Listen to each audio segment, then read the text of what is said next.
if you cannot be irrationally optimistic about your own kind of like trajectory and your own ability to do things, then you're just dead already. Your biggest fan should be you.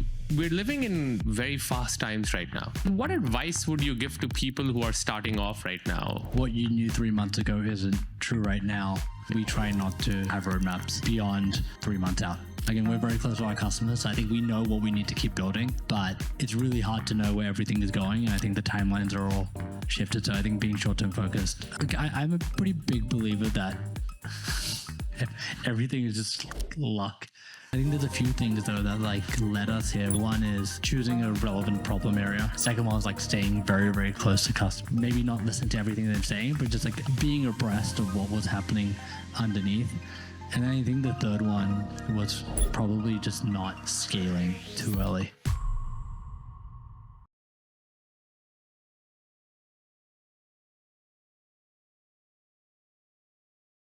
Welcome everyone to another episode of the Minus One podcast, where we invite the most interesting people in the world to come in and tell us about their stories from their minus one journey and their minus one days. And I'm incredibly excited to invite one of the earliest members of South Park Commons, Tuhin, also a dear friend, also a fellow cricket fan, to the pod. Welcome, Tuhin. Cool. Thank you for having me. Amazing. Before we actually get into the bulk of talking about the minus one journey, just to kick it off, what have you learned from cricket that you think applies really well to the world of startups? People who listen to this may or may not be aware, cricket has many formats. The longest format, which is the only real format, the test match, of course. It's called test cricket, where you could watch it for five days, 8 hours a day. And the outcome is often nothing.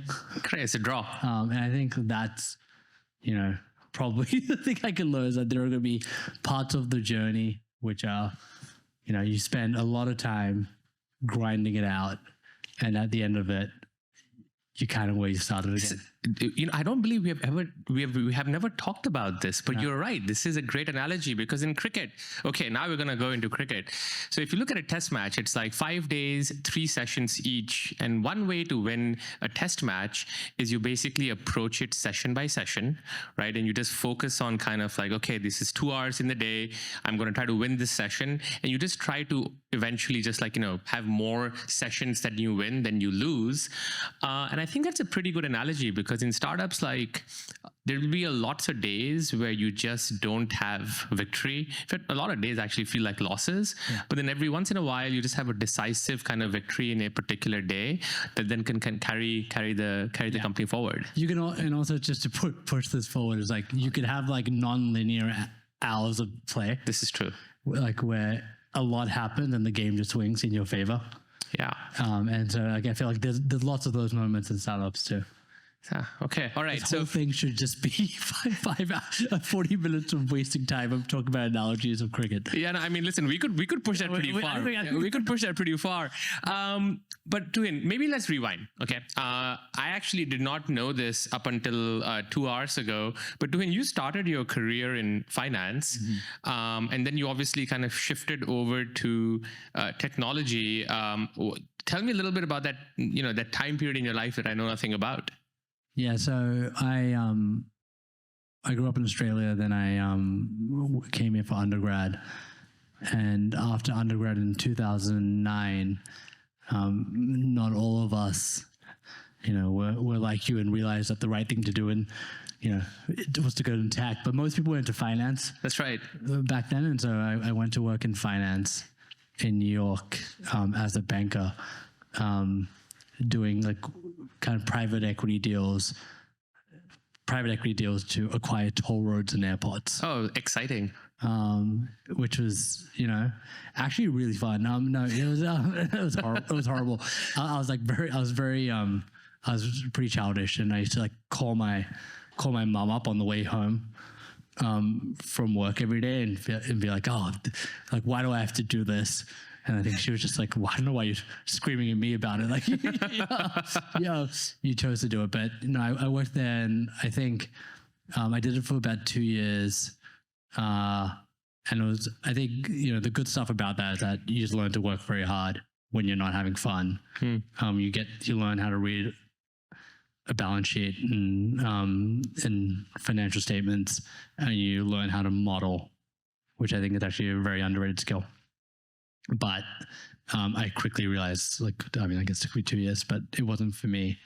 And so I'd studied electrical engineering, and I decided to move to Boston and do neurology research, applying machine learning. Oh, cool. Applying machine learning to like random forest support vector machines, which is what machine learning was in 2011, to kind of tracking the prognosis of like ALS and DMD, which are like neuromuscular diseases. And then that eventually the work we were doing kind of spun out into a Boston biotech startup, which generally aren't good startups, but I got really into early stage technology and kind of started from there.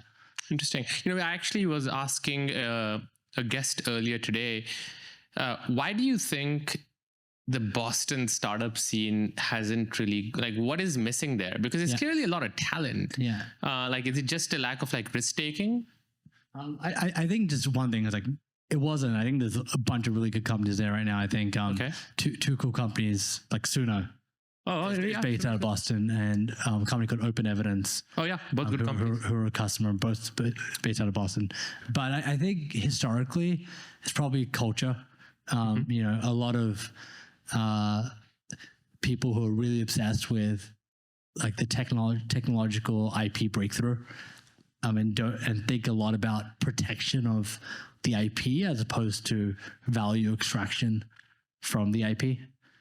So you're kind of playing defense the whole time. Yeah. I think, lack of capital.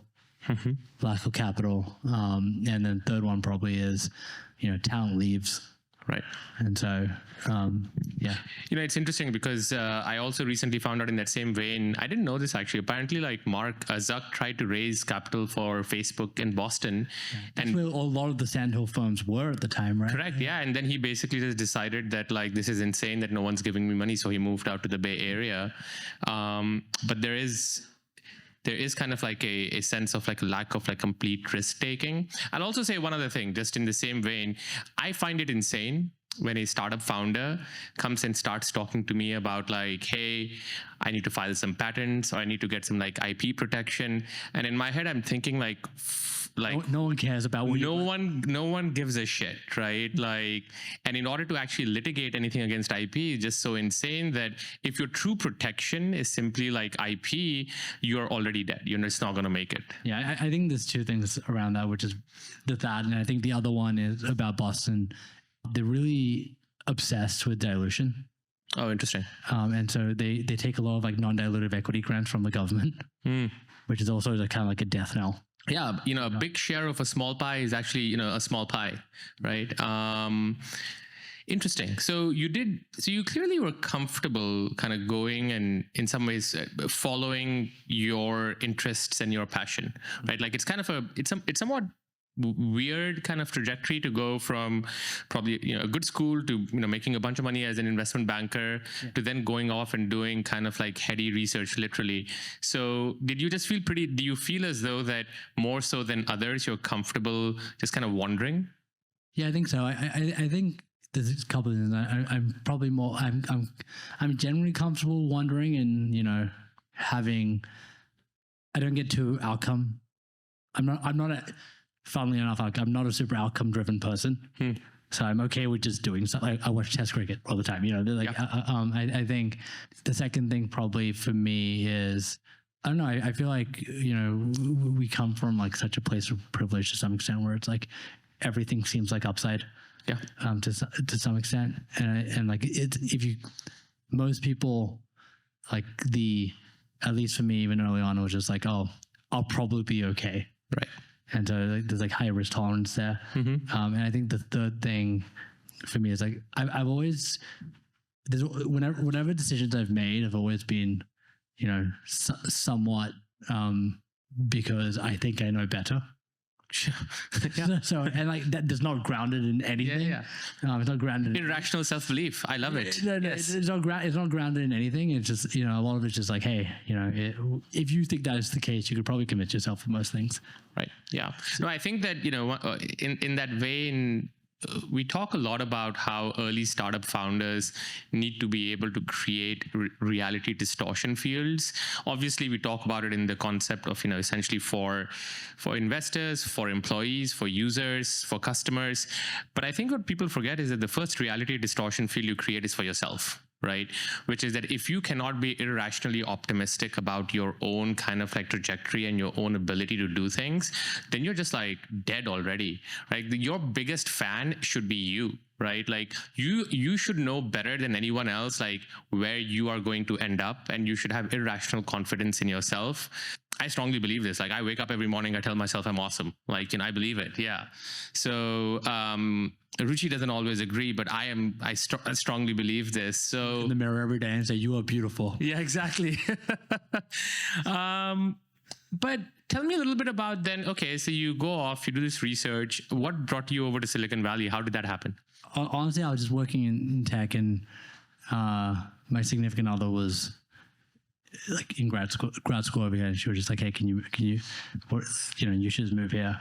Mm-hmm. And then I think it always just made sense to be in California for working in tech. And so there was a company called Gumroad, sure, which is an e-commerce company, and the guy had just left Pinterest, named Sahil. And there was like a TechCrunch article about him, and he just raised I think $7 million, and it seemed like a lot of money. I sent him an email, and I was like, hey, I could probably help out with some stuff. Okay. And then he was like, sure, let's meet. And then he ended up giving me a job.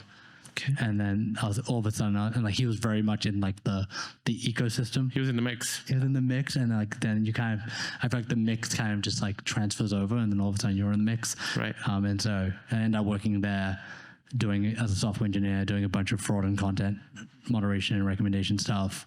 Kind of loved the really, really early stage part of it. But always was like, hey, I probably want to start a company because it sounds interesting. And a very good friend of mine, a guy called Phil, had just finished his PhD at the University of Sydney, and I recruited him to Gumroad then. And after a year, it was just like, oh, let's go do our own thing. And so in 2015, we actually started a company that we worked on for 4.5 years that went absolutely nowhere. We met some great people along the way, I guess. But that was like when we really got into like, hey, let's kind of just. I think that somewhat I'm too okay hanging around ambiguity.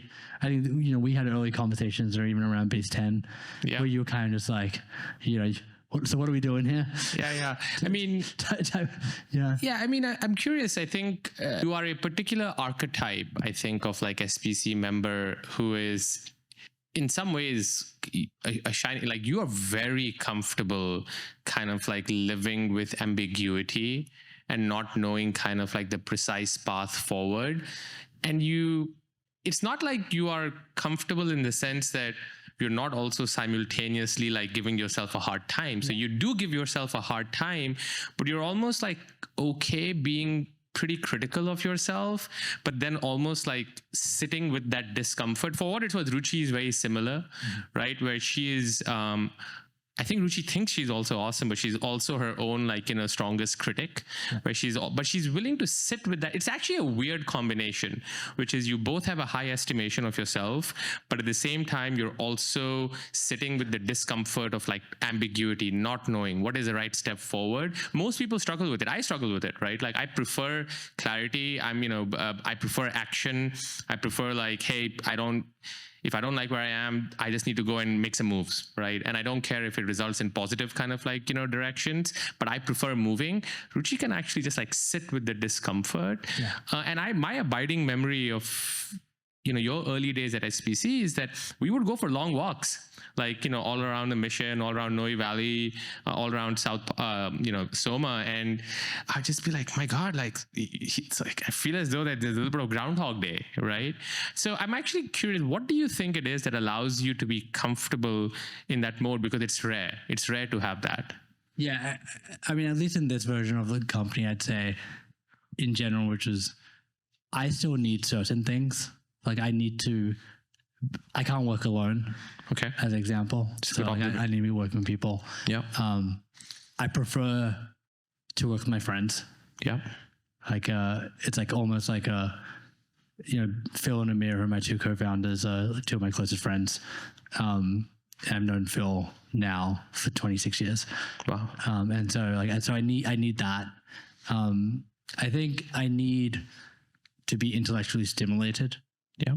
And so we were always working in and around machine learning, and that's just moved very fast. And so it was never like, hey, there's no opportunity here. Mm-hmm. It was more just like, oh, when will you find the opportunity? And then, frankly, like I think this is a weird one, but I like capital in the way that I feel a lot. There's a lot of founders who like are dilution sensitive. They like to not. They like to be very lean about it. Right. Like I don't think we spend a lot of money, but we've never like been at the point of like existential risk from like a fundraising perspective. And if I have those three things where it's like no short-term pressure and working with friends, like I'm generally quite happy. I think, and then probably just a bit more. Yeah, I think also it's just like thinking about like the phases of the company, where it's like, you could have. I remember we had a lot of chats about this, where it's like, initially we were building like a horizontal app building ML driven tool, which makes no sense in hindsight. Thanks for funding us. On great people. I think what was interesting is like a lot of it was like even early we're like, hey, we're gonna go build some stuff for a few years. And we'd almost committed to like, hey, it's going to take some time. Right.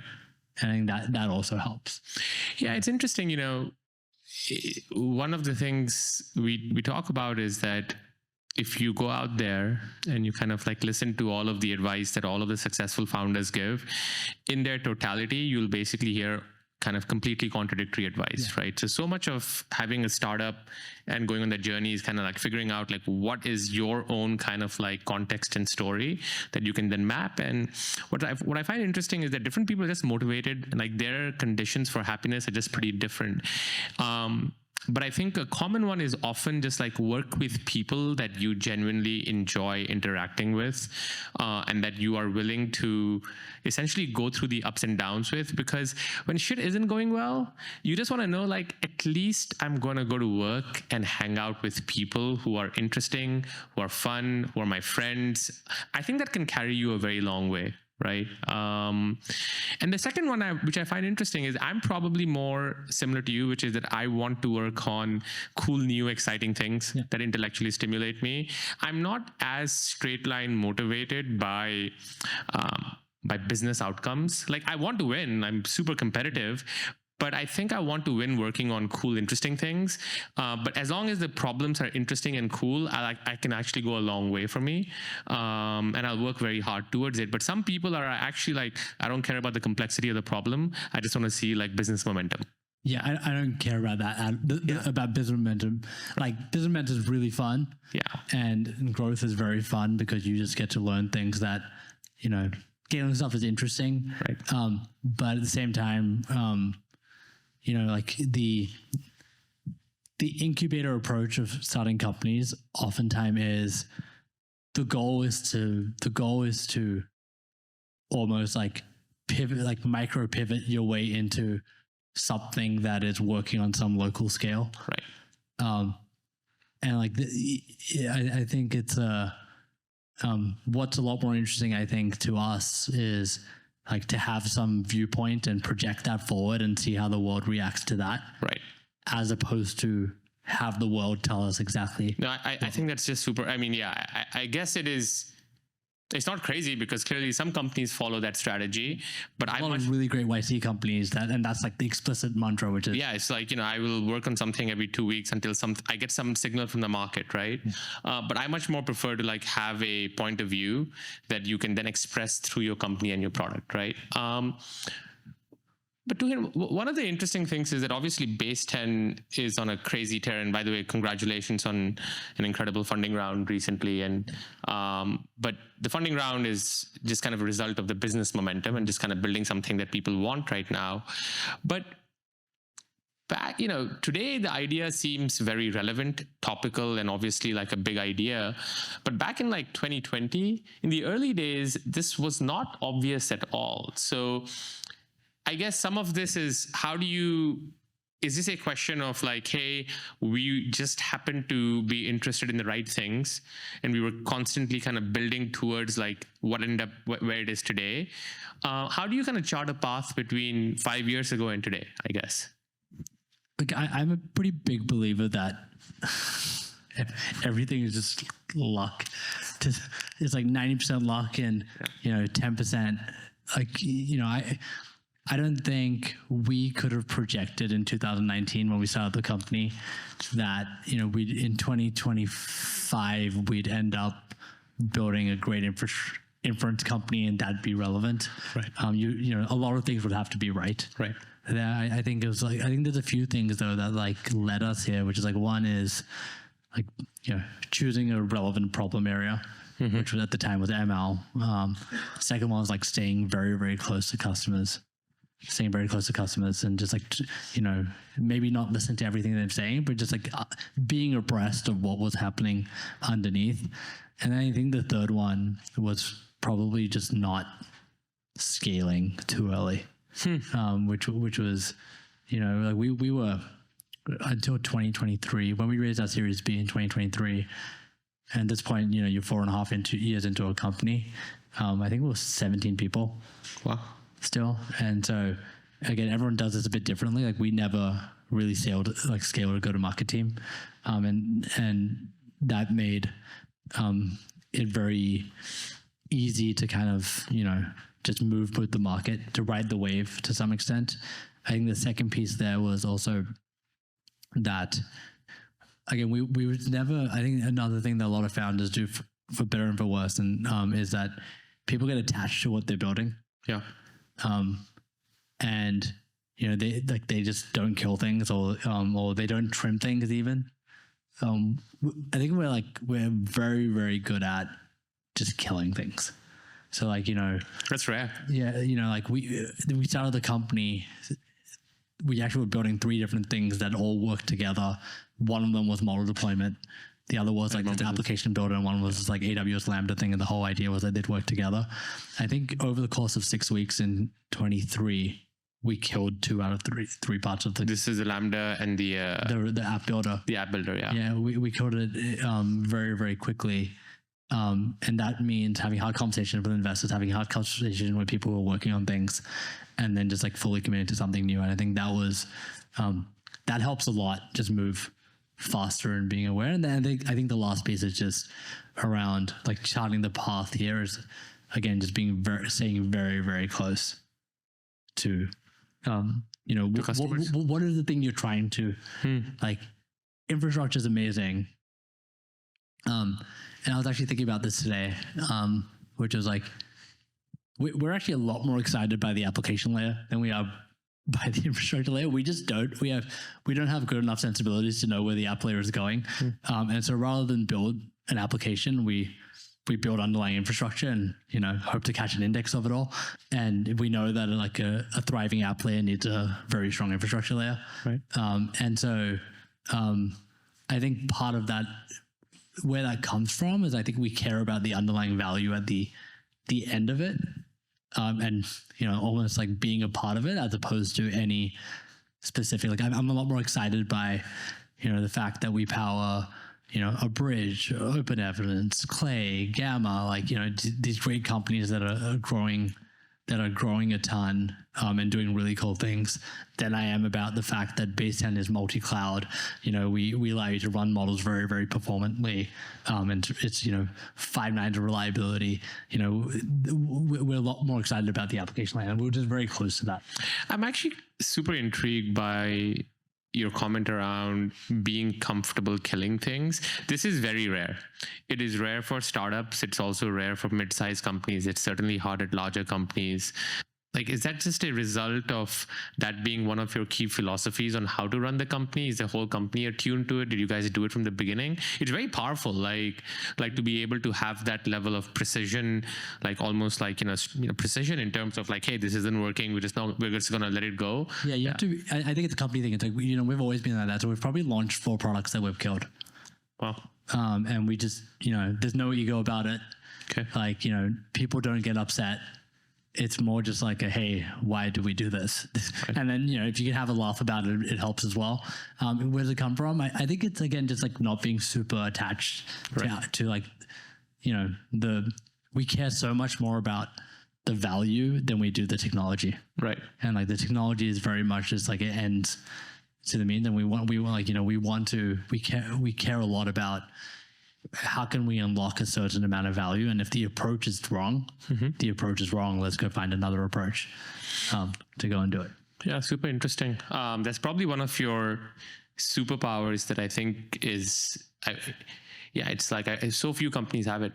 I guess that's one. Perhaps like, are there other things that you believe about company building that in your kind of like, journeys in Silicon Valley, talking to other founders, that you have found that Baseten is somewhat different, kind of like wired differently? Yeah, I think so. I think like deferring greed is very hard for a lot of customers, for a lot of founders. Like one of the truisms in company building that we don't really we completely disagree with, for us, can be just true for others, is, hey, you should charge for pilots. It's like, oh no, not really. Like, I think you can like kind of look people in the eye and be like, hey, you tell me if this isn't valuable, right? And like I think there's relationship building there to some extent. I think the other one, so there's that. I think the other one is we don't do long-term contracts, and to the extent that we do, I think we'd probably, if the customer asked twice, let people out of them. Like we truly believe in like winning the business every day. And like it's like I don't care. Like if a piece of paper is the thing that's keeping someone with us, that's not going to mature well. Right. And I think that also factors into the defer greed piece, which is, hey, just focus on solving the value today. Like make money on the customer in 2 or 3 years from now. Like again, we have a very specific infrastructure, high NDR business where that makes sense. But I think that's a second one. I think the third one is probably just around talent. I think people hold on, both undervalue talent while it's with you, and they're they're both undervalue and overvalue talent that's in the building. So when I say undervalue talent, I think founders are far too stingy with equity, even with cash comp, especially for some of those early employees. It's like the commensurate risk is not 20x. It's probably 4x. And you can, it's different for everyone, but I think founders should be way more generous on equity stuff, I think. And then same thing with undervaluing people in the building, where, oftentimes folks are like, oh, this person, like, will you take care of me? Will you take care of me? Like, if I'm doing a really good job. And the truth is, like, it's very irrational not to. Mm-hmm. I just don't think founders and execs are good at this.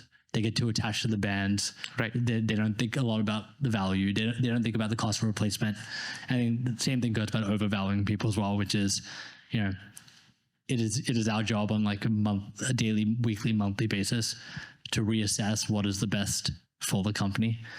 And what that means isn't necessarily like, be brutal and transactional.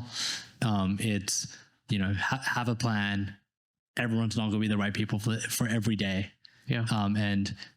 You can do that with kindness and grace, and constructively. But I think a lot of people they get very, very, very, very reluctant to kind of like turn over people as well. And this gets really important, I think, even when you start to hire more execs as well, because every stage of the company is just slightly different. It's really interesting. It feels as though the common theme behind a lot of what you said is you actually are taking the way that startups operate and actually applying it at a larger scale. Because if you think about it at the startup, right, like if you have a customer who does not want to be with you, you should let go of that customer. Right, like it's gonna suck for you to support them. They're not actually worth like whatever ACV they're paying you. So I strongly believe that. And if someone calls them, they're not going to be a great reference. Yeah, they're not going to be great. So in that, like, I honestly think that the best thing you can do as a startup is to only have customers who truly love working with you, right? Because they'll be happy, they'll have you positive NDR. Like it all kind of works. It sucks when you're just being like, hey, you agreed to pay me X, and now like you're 9 months in, and it's like, yeah, you should just be able to leave. But then the other part on your compensation, what's also really interesting is that I've always felt that it doesn't make sense that a lot of like non-founder compensation is generally very linear, when what we are asking of like early employees is absolutely exponential, right? We're asking them to take on exponential risk, and in some ways also probably do a lot more, in some ways, like hard work than a normal, not even hard, sorry, like it's not like 2 or 3 standard deviations better work in terms of quality, because that's how the startup has to succeed.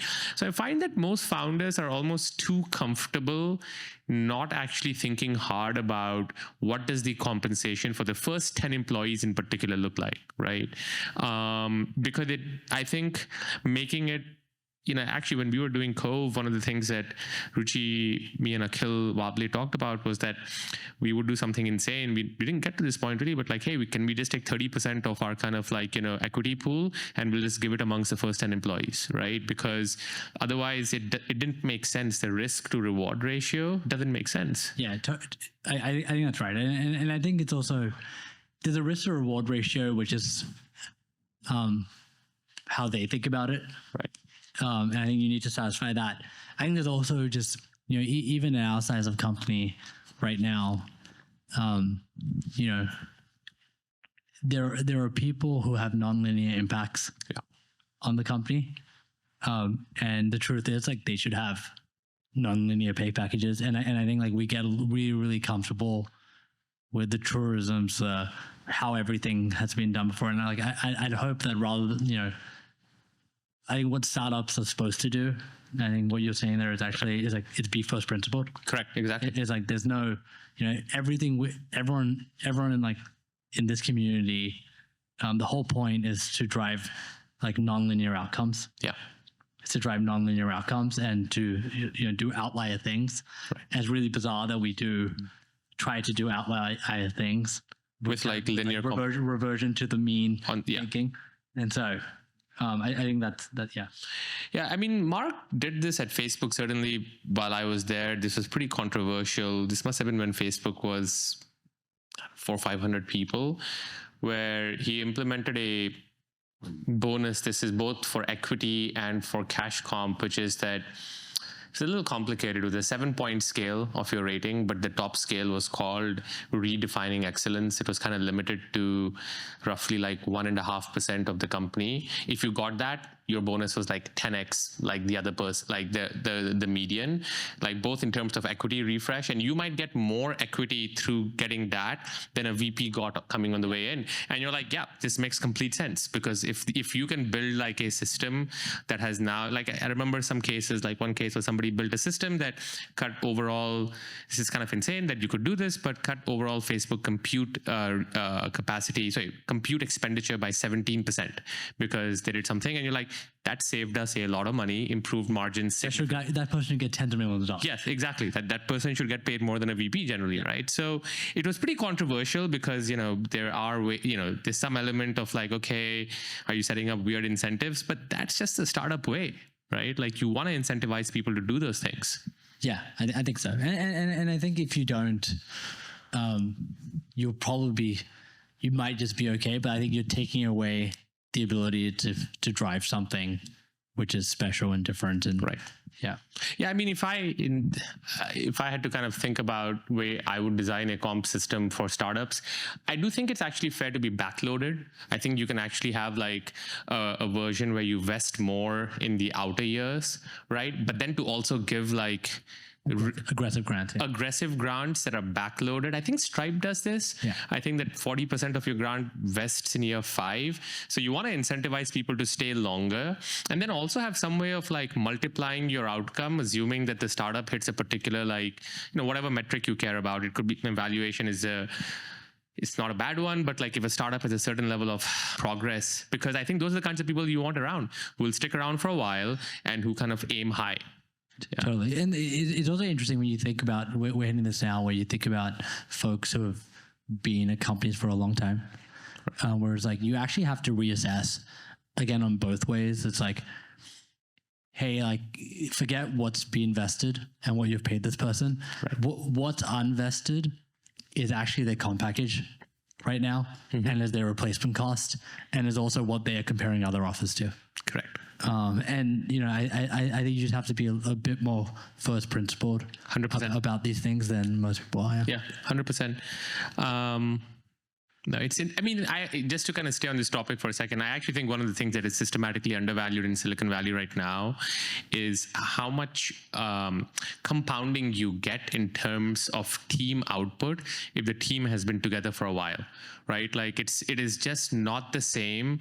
Like, if you have a team that, where the average tenure is like, call it like 2 years versus 5 years, the results are absolutely non-linear in terms of the trust, the implicit kind of communication, the implicit working style kind of match.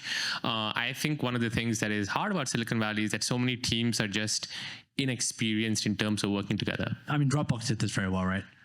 We did pretty well. Yeah, our retention for a while was actually really good, and we worked together. Yeah, a lot of us had worked together. Yeah. Yeah, and I think it actually turned into this thing where people generally crave like places where people are having fun and people like each other, and I think like long tenured teams just have that. Whereas like there is like a, we're almost 135, 140 people now, which is it seems very big to me. But there are a lot of people who've been there who are the first 20 folks around, and my interactions with them and their interaction with each other form the basis for how everyone else interacts. It is wild to me how many times you will talk to someone, you're like, oh, why did you join that company? And they won't talk about the mission. They will not even talk about the comp. They're like, oh yeah, I kind of walked in and the office was just like people, like there was so much energy. People seemed to be having fun. People seemed to know each other. There was it was kind of like intense, but it was fun. And I think a lot of that you cannot manufacture it completely artificially, but you can create the conditions for that to happen. Perhaps a couple of last questions here, Tuhin. We're living in very fast times right now, right? Like I think one of the things that is super weird about AI and its adoption rate is that you're seeing companies kind of like, hit that ramp really, really quickly. Has that changed how you are in some ways thinking about Baseten? Like how do you in some ways almost internalize the pace? Because I think Silicon Valley is used to moving fast, but this feels like another level. Insane. It's insane. Yeah. So like what advice would you give to people who are starting off right now? What you knew 3 months ago isn't true right now. Be pretty short term. Be pretty short term thinking to some extent. Like we try not to. It's kind of impossible for us to have roadmaps like beyond 3 months out. Like we know, again, we're very close to our customers, so I think we know what we need to keep building, but it's really hard to know where everything is going, and I think the timelines are all shifted, so I think being short-term focused. And then I think the other thing is just when there's randomness and chaos in the system, it's actually really fun because you can just do things, and you again think things might work that you didn't think about, and so I think it's just a very exciting time to build and experiment. And then I think lastly, it would be there's a lot of just when there's so much energy and capital in the system, like there's a lot of groupthink. Yeah. And just being first principled, like looking at information and being first principled about what that implies and what you should build against that, probably is pretty differentiated. So that's really good advice. I mean, I actually think that have the North Star, but like don't make roadmaps for more than 3 months. Just like have 1 or 2 milestones that you're going for and kind of like have to rejig. I personally hate building roadmaps, so this works pretty well for me. Works for me too. Yeah, so like 3 months is pretty good. So Tuhin, maybe a last question here before we finish up. What's your prediction for the Ashes? I'm going to go. The Ashes is like every 3 years cricket series between Australia and England. It's in Sydney. It's in Australia this year. Are you going for the Boxing Day test? I'm going to go to Sydney test. I don't know if I'll go to Boxing Day. Maybe I'll go to Boxing Day. Okay, so what's your prediction? 5-0. No, I'm just joking. No, it will be 3-1. 3-1 to Australia? Yeah, I think that's right. I don't think England can. Maybe if Pat Cummins doesn't play, maybe it'll be closer. But yeah, but even then, probably will be 3-1. Probably 3-1. There's English people. Yeah, they don't have a chance. Okay, thank you all. This was super fun. Thank you, Tuhin. Thank you for coming. This was I learned a bunch as always, and thank you for being a great member of SPC. Thanks for having me. That was another episode of -1 from the team at South Park Commons. Make sure to subscribe to our show wherever you listen to podcasts and find us on social at South Park Commons. And thanks to our friends at Atomic Growth for their support in bringing this episode to life.